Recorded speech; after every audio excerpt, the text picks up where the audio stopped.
আমি ধ্বংস। এই জীবনে যতটুকু দুঃখ আমি পেয়েছি, সত্যি বলছি, তার এক বিন্দু পরিমাণও বহন করার শক্তি আমার ছিল না। কখনো চাইলেই কাঁদতে পারিনি, কখনো কারো কাঁধে মাথা রেখে বলতে পারিনি আমি ভালো নেই।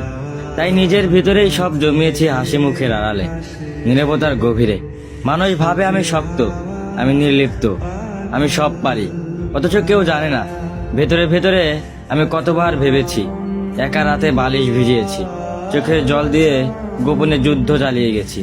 আমি নিজেকে এতবার জোড়া লাগিয়েছি যে এখন নিজের আসল রূপটাই ভুলে গেছি। কখনো ভাবিনি হয়তো এই দুঃখগুলো সামলে নিতে পারবো, হয়তো সময় ঠিক করে দিবে সবকিছু।